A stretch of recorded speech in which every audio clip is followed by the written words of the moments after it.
I would imagine my work now is much different from when I first started because, when you're first starting, you shoot at anything that you can get shooting, like dog training DVDs and you know what I mean? And Sure. so, that's what's great about music videos is the room for experimentation. And as a DP, when I was starting, I didn't have like the confidence to put my creative look on things, which I kind of regret in a way on my first two movies, of not having like a more of a firm stance on what I wanted to do. But I was just new to it, young, wanted to make the director happy. And so over time, you can start to say no to stuff if you don't feel like you can put your stamp on it. But when I was in film school, actually, I had a classmate of mine that kind of told me early on, he was like, your work is like the brighter side of darkness. Hey there, this is the Red Monkey Podcast. My name is Tori, and I will be your host. This is a podcast about embodying the spirit of rock and roll, creativity, and combining the two to create just absolute cool, badass rock and roll stuff. Keep listening, and we'll get a lot of stories from a lot of really cool people. Thanks for tuning in. You're from Erie, Pennsylvania. I am. I was just there, yeah. How long have you been in LA? I've been in LA about 20 years now. 20 years. You've worked and are working with some heavy hitters. How does a kid from Erie, Pennsylvania make it out to LA? Yeah, it was not, I think, in my path necessarily to find this kind of creative career because I grew up being told, get good grades so you could get a good job, so you could work for a company, and like that's going to be like your career pathway. So when I went to college, I was in a computer science degree, management information systems, which I quickly realized that was not what I was going to want to do the rest of my life. Sure. And so I took on like an entrepreneurship degree, thinking like maybe I'd own my own businesses someday. But as I was going through college, I just kind of realized that I always had a camera in my hands, and actually just had this conversation with my father because, every Christmas or something, you go home, you look through photo albums, and back in those times, there's no iPhones or anything. So it wasn't really that common to be taking pictures, but I'd be flipping through these albums and I just noticed like my dad must have always been taking photos, and I can't really recall ever remembering him with a camera. Maybe we were just like exposed to it, so it just was like a regular thing.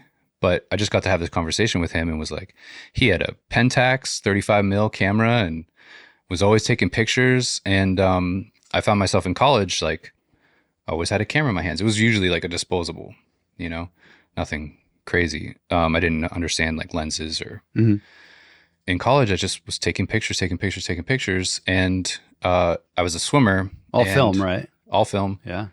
And we would always go to Florida for like our winter training. And I took a photo coming out of the locker rooms of like the pool, it was early morning. The pool had like the heat mist coming off it.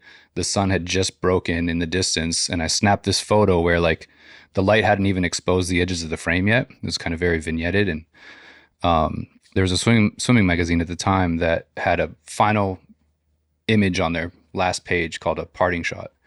And I just was like, always kind of drawn to those. So I sent mine in. They published it. So it said photo credit Ryan Postas, And like just that moment of like seeing that kind of sparked something in me where I was like, this is what I want to do. That was going to be my next question, because I was like, Yeah. where's the spark? That's always what I'm like. Yeah, and I can't even say that I really grasped the idea of being a photographer for a living at that point in time. But there was just something in me that was just like, I have to give this a try. That's rad. Yeah. I mean, what are the chances? I know. And, this is kind of almost 15, 20 years hindsight of like realizing my father's like hobby of photography. And he never was like, hey, not that I can remember. He was never like, hey, take this camera, take these pictures. Like I do that with my kids. And it's like, I like to see them grab a camera. They love when I have my cameras out and prepping stuff. They're always like looking through the viewfinders, or they come to set. They just came to set recently. I directed a big job, and I got pictures of them all like looking through the viewfinder and Oh, stuff. that's rad. But what was the job? I just directed like a series of like 8 kind of vignettes of Too Short's new album. They'll probably start to drop before this drops, but it's interesting. It's like 1 to 2 minute little pieces of each song from the album, not each song, but some of the main songs. And then we have a big AI VFX aspect to it. So we'll shoot we shot everything practically on a stage with like white cycs or black walls, and the AI VFX team is going to come in and build the worlds and put him somewhere else. And there's a whole day of conversation here just to unpack that. And it's crazy because that's my second AI job of the year, so it's already like becoming a thing. Well, I was going to ask you, I want to go back to that, but that'll be the next question. It was, what are your thoughts on AI and how it's infiltrating photography and cinematography? And, are you scared or are you embracing it? It sounds like you're embracing it. I'm embracing it to a certain extent. I mean, I think just like anything that's in that lane in terms of like shortcuts to creativity, I feel like it's a fad. If you watch something that's AI generated, it looks very AI. And it's like, if you type in a prompt and I type in a similar prompt, we're probably going to get the same thing. So my hopes is that it's just a fad and it kind of plays its part right now. I think in like VFX elements, it makes things a lot easier in terms of rotoscoping and some shortcuts to those types of things. But in terms of like full on AI takeover, I just don't see it, in the terms of like cinematography, direction, How do you, this is just me kind of nerding out, like you're working the camera, cinematographer, who do you call to or who do you work with for the AI stuff? Like, it's like, is there a, a director on the shoot going, here's what we want the visual to be. And you're like, okay, cool. I'll give you the visuals, but then I'm working with an AI team, or how does that even? We are working with a team, but the previous AI project that I did in Vegas is with a director named Jason Goldwatch. Okay. Super creative dude. I mean, he's just like pure creativity, and he's actually heavily deep into the AI stuff. He does it all himself. He doesn't even have a team. I think he's actually signed to like an AI company. But the thing about his work with AI is that it completely complements his creativity. It completely complements his creative direction and the way that he views his art. So in that instance, I think it works really well. In this other thing that we just did, the VFX team is kind of spread out throughout like Sweden, Montreal, or Toronto, I think. So the guys couldn't be there on set. We just had a lot of meetings leading up to it, and basically just came to agreement that like we could just shoot on a white cyc and they'll get rid of it, or shoot on a black cyc and they'll get rid of it. And I think also a lot of people think AI right now is like, it's just like all AI, but there's actually a lot of VFX work that's going into the AI work first and foremost.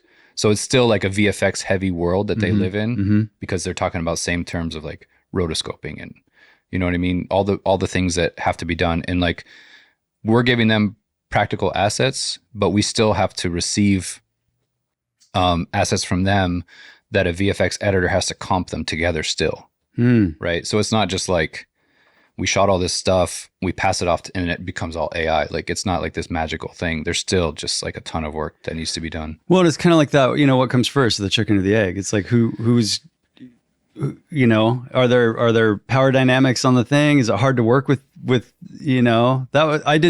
moonlighted as a music photographer for a minute, and I thought about getting into it more, but not that I don't play fair in the sandbox, but I'm not good with direction and having people looking over my shoulder. You seem to be, you've embraced that whole world, but how does that work in your workflow?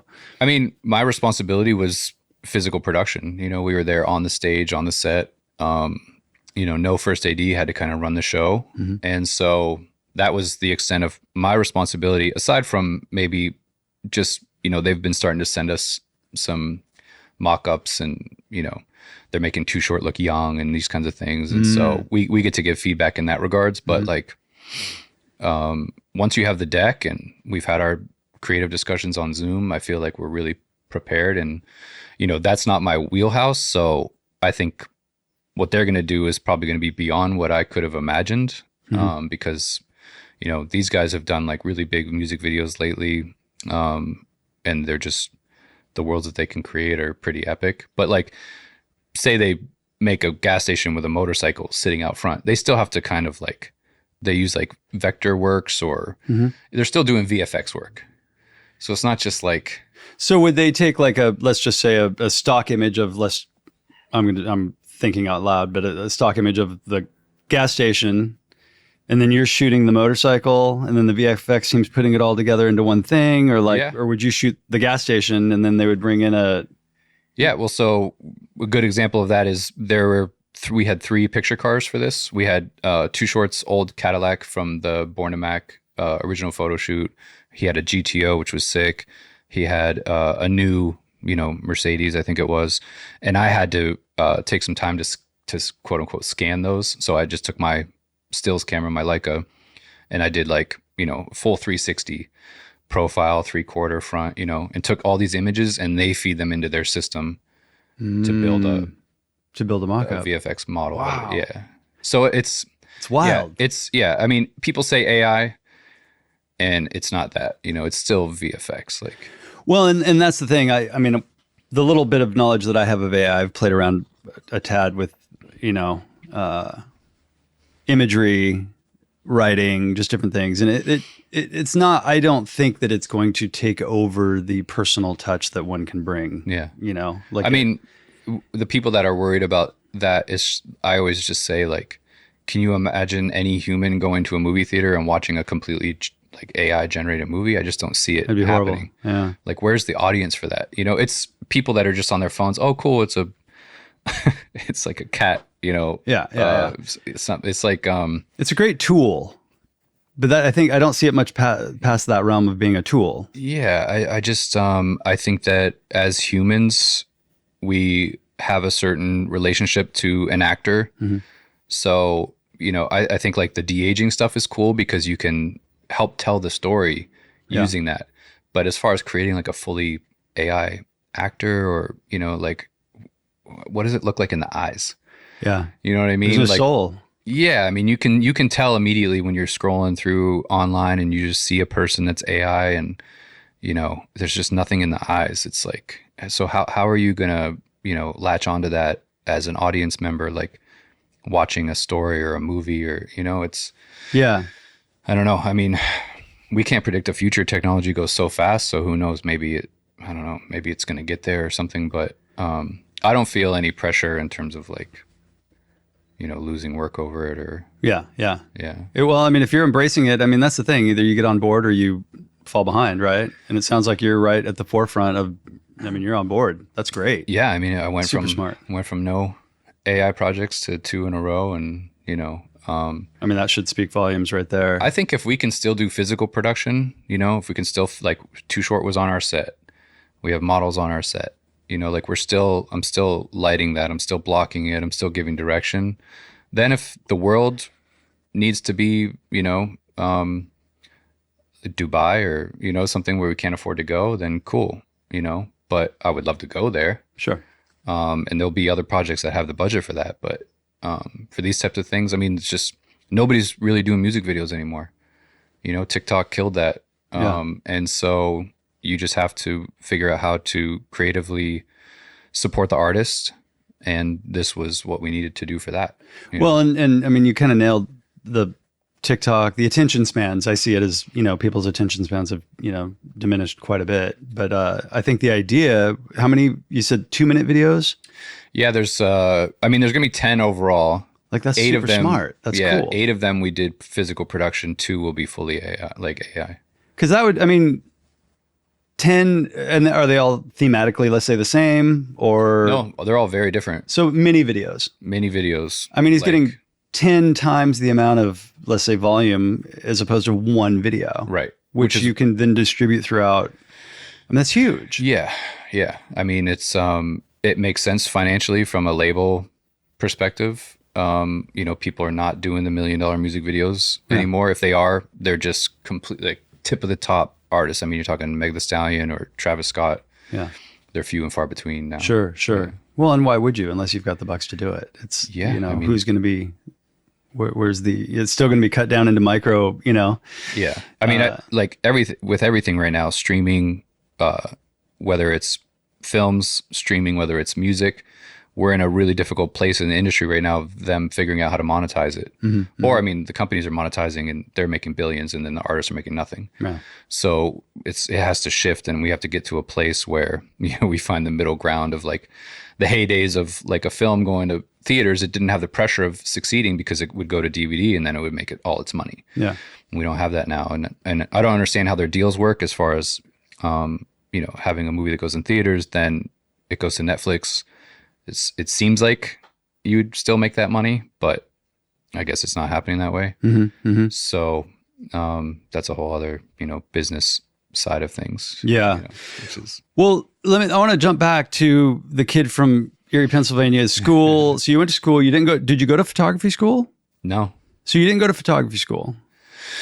not photography school. No. I mean, how did you, because I mean, where you are now, I mean, there's a certain skill set and you're great at it. And it's like there's obviously natural ability, but where does that come from? How did you get to, so you take a picture, it makes it in the back of a magazine. Yeah. It sparks the interest. I'm so curious as to like, okay, you're going to pursue it. Great. I mean, Yeah. and I can only speak from personal, I'm out shooting shows and then I was like, oh, maybe the next progression, I'll shoot a drum ad for and connections, it's slow build or whatever. But like to become like a commercial or a video, you're working, directing, cinematography, stills, all of it. Like, Yeah. it's a lot of work. It's a big leap. I mean, I couldn't even, begin to have guessed that this is where I would end up. I didn't have the foresight to understand like what I was really getting into. I just know that I didn't want to necessarily like work for other people in terms of like a 9 to 5. I have a problem with authority. So I knew that was going to be difficult. And it was, I mean, I came to LA, I worked 9 to 5s, but I was probably fired or laid off from every single one of them. And so I came to LA just because I had spent, 4 years in college already. I thought that it would be an easy segue to come out here and go to a film school. But it was like a very broad program. So I had to learn how to, wrangle cables. I had to learn how to, set up C-stands. I had writing classes. I had all these like different production classes that were very broad. And I remember in one of the classes had to do a project where we had to tell a story using photos, like no words, no captions. And those projects ended up getting put into like the main kind of community center. And the cinematography teacher saw it and came and approached me. And he was like, I saw your work. You should consider cinematography. Come take class or whatever. And I didn't even really understand what it was. And I took cinematography and somehow, some way, ended up really falling in love with it. And I booked a feature while I was still in film school.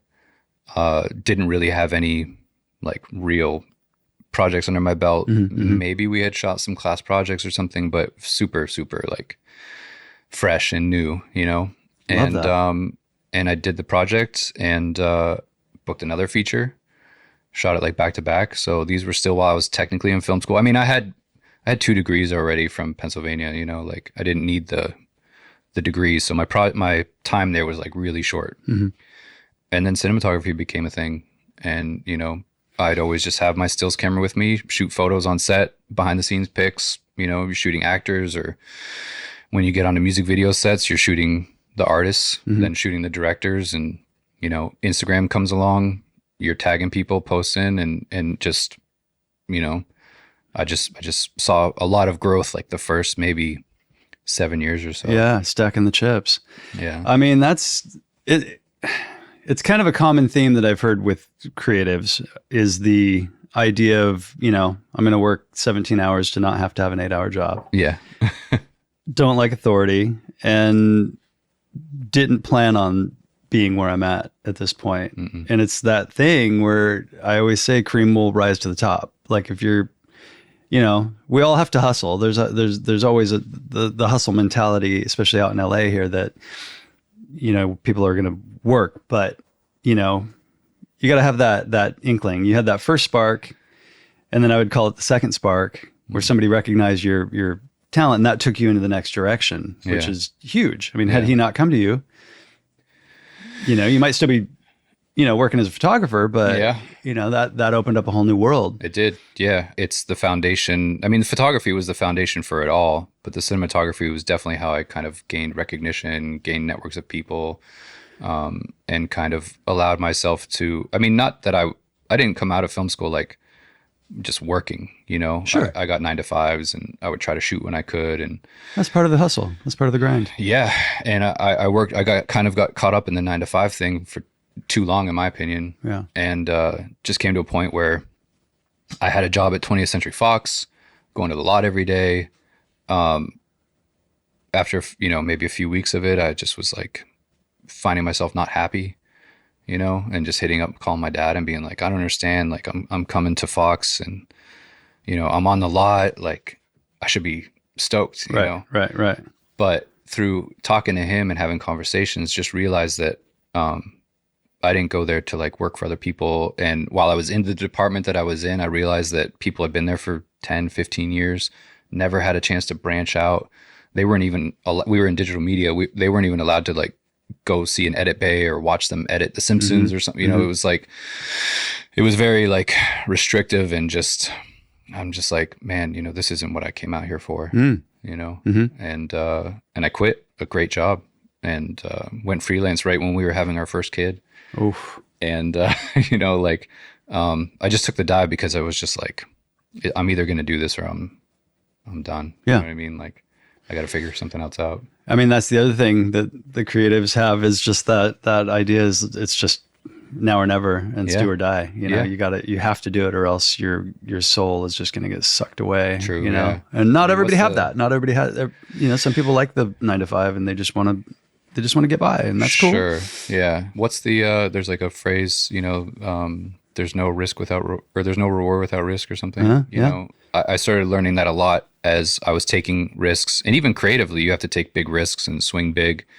I mean, maybe now more so than ever, to stand out. Sure. Because the thing with the AI and it's making people seem creative, when maybe,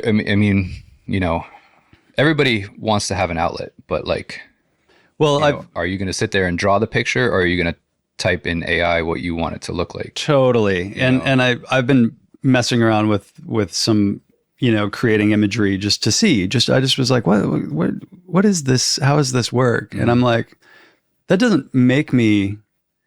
I've been doing photographs and like art, and I'm like, an artist does not get made through AI, and neither does a photographer. I'm like, it feels completely soulless to me. Like I've created these cool images where I'm like, oh, that's rad. Like, wow, this can do this. Like, holy shit. But there's nothing, I'm not being rewarded inside. I didn't take that image. I didn't go create that image. And then you just kind of click the mouse and it's gone and you're like, okay. And I don't understand. Point. Part of the fun about photography for me, because, it kind of started with just hobby, maybe street photography. It's like being there in the moment, if it's like raining or snowing, like I'm going out and I'm shooting, like not for anything other than the fact of, I don't know. It's calling you. Yeah. And so like New York City, it's just like everywhere you look is a picture, is a photograph. And I get lost in that city just walking around. Yeah.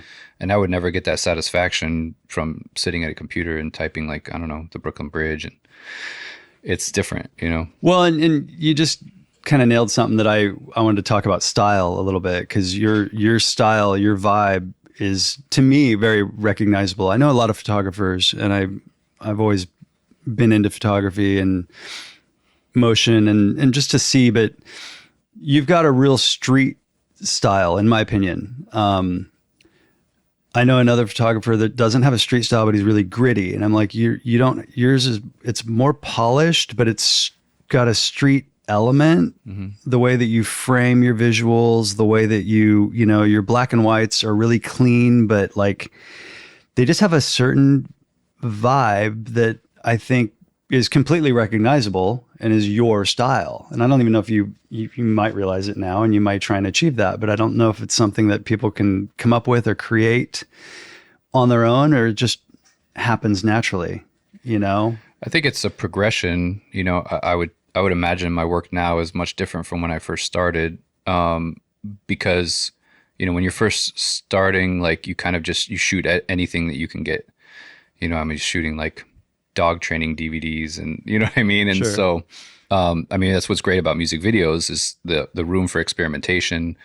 And as a DP, I guess if we want to start there, when I was starting, I didn't have like the confidence to put my creative look on things, which I kind of regret in a way on my first two movies, of not having like a more of a firm stance on what I wanted to do. But I was just, like new to it, young, wanted to make the director happy. And so over time, you can start to say no to stuff, if you don't feel like you can put your stamp on it. Mm-hmm. But when I was in film school, actually, I had a classmate of mine that kind of told me early on, he was like, your work is like the brighter side of darkness. And I kind of always like remembered that. Dude, that's awesome. And I love that. It was like it was such a concise little stamp that I kind of always was like, I keep it in the back of my mind of like, yeah, I favor like the darker, gritty contrast of like 70s cinema, David Fincher, that style of work. And I try to apply that to my photography or cinematography, but like, it just depends what the job is, but a lot of people like things to be brighter.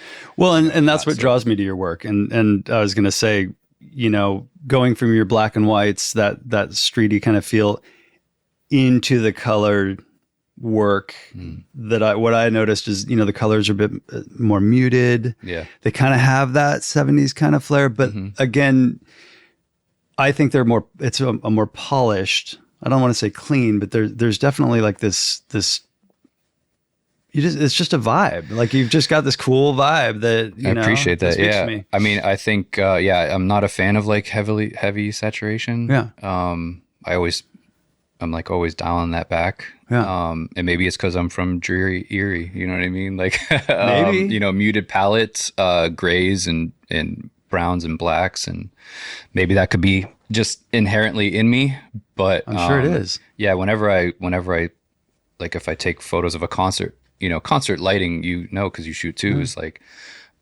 overly saturated, overly colorful. And maybe that has its place, but I'm like on the saturation slider, I'm taking it back. Yeah. Yeah. And maybe that's also because, film isn't necessarily like actual 35 millimeter film isn't overly saturated as well. 35 millimeter stock and, depending off it's Kodak or Fuji has a different way of representing colors, like the reds, specifically greens, yellows, And so maybe because I started shooting film and, in those days, the stocks weren't overly saturated, maybe that's inherent, in my work. I definitely can't say that I do anything specific, especially with the photography.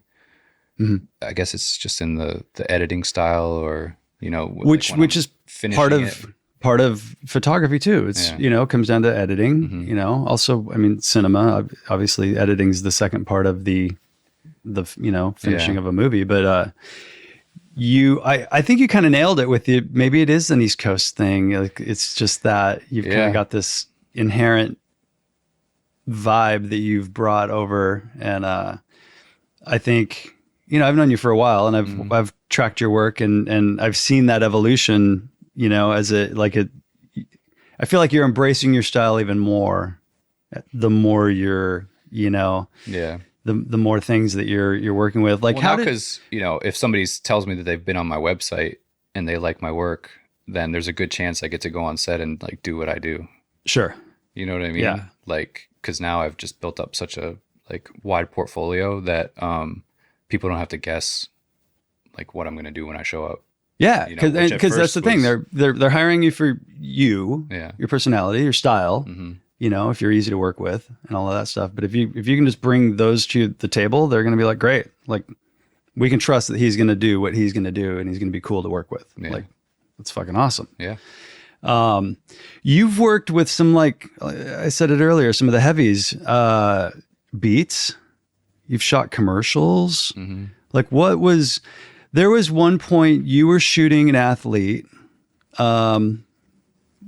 We had talked about this, and I apologize for, I'm just horrible with names, but you kind of were coming up with a really cool, super, super slow motion style of her running on. Oh, with Sha'Carri? Yes. Yeah, that was fun. I got to How was that? chase the fastest woman in the world around with a 50-pound camera rig. Were you doing like Steadicam or what? No, because Steadicam, I just didn't feel like it would have given it justice to the grit of like the training. Something about it felt like it should be handheld. And then you find yourself Sha'Carri Richardson on a track at UCLA, and you got to keep up with her. But what did you? I mean, how do you do it? Just like, I mean, were you running? Tell her to slow down. Really? No, I mean, you only need like a little window of time that's like the right moment, you know. So I'm giving myself a little lead in. She comes into it, but yeah, I mean, it's just the blocking and communication. And do you storyboard out your shoots, or do you just show up and it's just like, let's just go? That one was storyboarded because there were so many people involved that needed to have an idea of what we were going to do. Yeah. But I didn't have it done for my needs. Yeah. You know what I mean? That was more for the client of like, this is our vision. We had 2 directors on that. So we wanted to make sure that they were on the same page, and we could just instantly relay it to anybody we needed to, whether that was Sha'Carri herself or her team, like wardrobe, what she's going to be wearing, all that kind of stuff. See, okay, here's one that I always kind of wrestled with, like shooting women in particular. They've got a certain vision of themselves they want to have and portray and all of that. And then you've got your, let's say, a little more gritty street kind of style. And you're like, yeah, but this looks super fucking rad. Like, this is amazing, this imagery. Like, did you ever run into a point where she's like, no, don't want to do that? Because that footage is beautiful. Thanks. And, or was she just super just like, yeah, do whatever, like whatever. From what I can remember, we didn't have very many limitations with her. Definitely no, like, some people come in with a team and they're like, they need to be shot this way. Even sometimes down to the type of light. And so, yeah, you want to definitely make them happy, make them comfortable. In that instance, I just remember her being really on board and just being really down for like whatever we needed her to do. And so, that made it just more fun and easy. And like, I could keep that grit in that spot, I mean, actually that spot came out a little bit more polished than I was even kind of going for. But everything just came together in the right way, and the location and her outfit, and everything just like. And did you shoot that at night? Was that a night shoot or early morning? So we started at sunset. Okay. To make it look like morning, and then we went into night. Okay. Because there's a lot of dark. I was curious. I mean, it's, you think that like a stadium, has all this lighting, you think it's going to be bright. And honestly, it was looking like really dark when I was first lighting. And we had some really, really high speed stuff we were doing with a Bolt, like robot arm, and with a Phantom Flex camera that shoots, thousands of frames a second. So I had a lot of lighting, but it was all the way down at the other side of the field. And so we have Sha'Carri in the middle of the field, and I'm just like sitting there with like no support around me. I just realized, I was like, well, we have these huge lights at the other end of the field. So I just radio my gaffer. I'm like, hey, can you pan those this way? And he was like, we're lighting this. And I was like, I know, but can you let me just see it, how it looks. And he pans these huge lights, these 18Ks over across the field. And it was like exactly what I needed, because they were so far away that it softened the light. It didn't feel like I was lighting her, but I had the exposure on her now. And then we just ran with it, So it's just, working quick in that moment and figuring it out, and, staying on your toes. And I mean, you got to know your gear. You got to be comfortable with what you're, Yeah. It's definitely, like people say they got to work out for, themselves. You definitely have to like work out on set. You have to work those muscles, those creative muscles, and those like technical muscles, and the communication between teams and people. It takes a lot of time to like really finesse those skills, and Man, you know, you, I think that's where I would get too in my head, and I start working with people that have too many demands. It's like then it sucks up my creativity, and I'm like, I can't. yeah. It's not. Sometimes you just have to step off the set. You got to step outside when people are like on you about the time, and they're on you about this and that and wardrobe. Yeah, I mean, it's just like, and that this is more so coming from like a director standpoint, which I've been doing a lot more over, I don't know, the last 5 years or so. Yeah. Because there's a lot of pressure on everybody from every angle. The bigger the budget, the more the pressure. And so, I don't know, for me, maybe it's coming from like a business background, working in restaurants, in my younger days, understanding like teamwork through sports, being a team captain. I mean, I was going to mention the hard work definitely comes from, my training as a athlete, like swimming and everything. But, all of that teamwork was already like built in me through sports. And I think it just is like a huge foundation that carries over into filmmaking. Yeah. Because it's a team sport. I mean, you have to be able to like rely on your team. You can't like, that was some of like the early directors I worked with were micromanagers.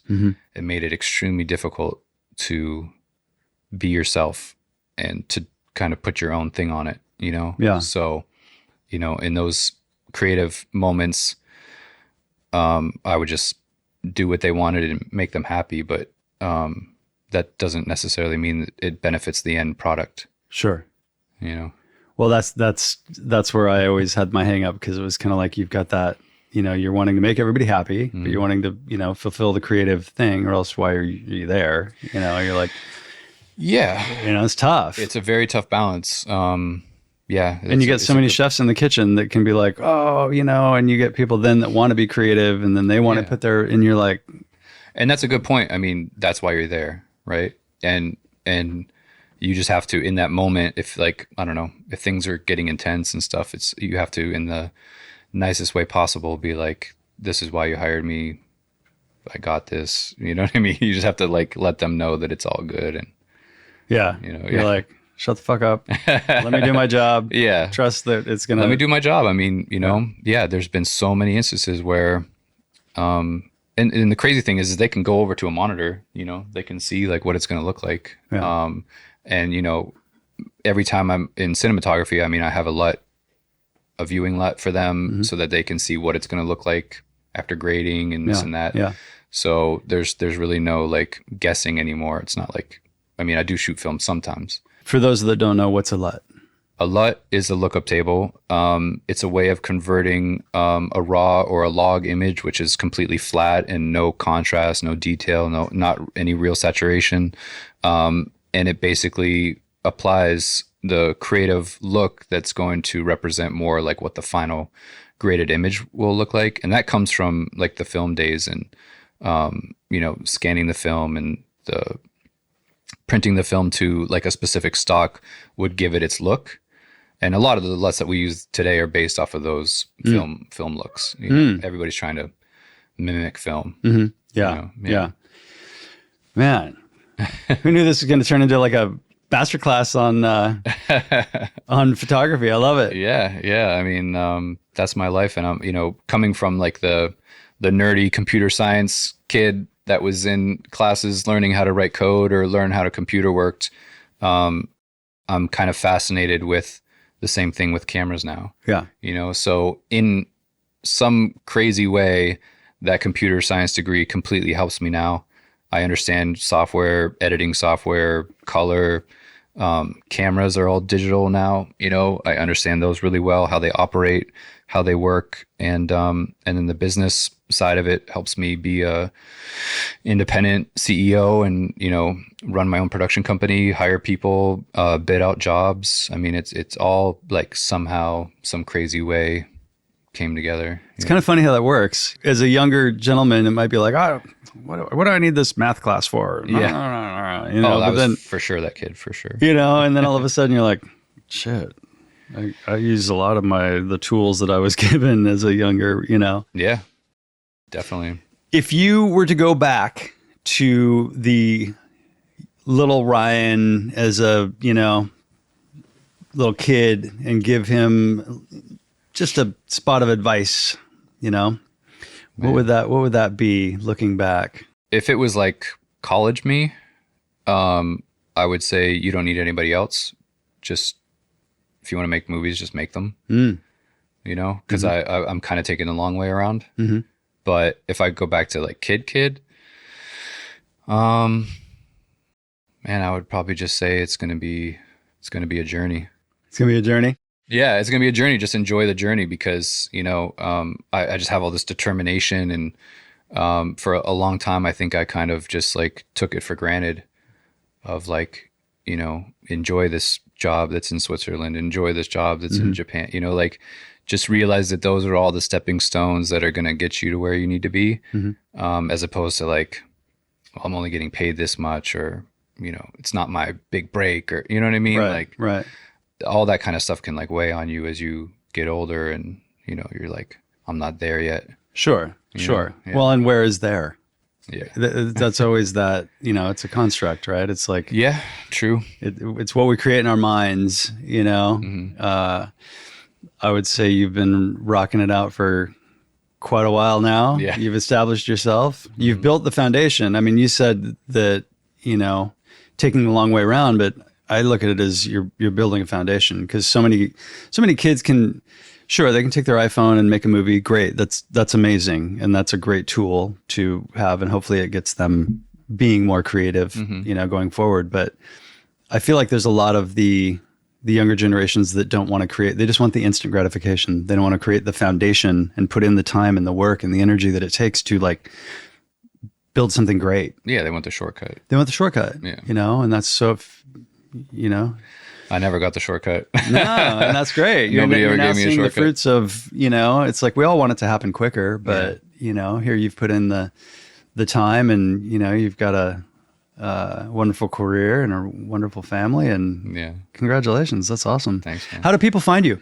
My website is something that I'm always working on, ryanpostas.com, because POSTAS. yeah, because I've actually been off of Instagram for a bit. I mean, my feed and whatever is still there, but I just found myself over the last, like, you know, with the strikes and with everything we've been going through, needing a break from the monotony of all of the bad news and, you know, things that kind of like you find yourself diving into on that platform.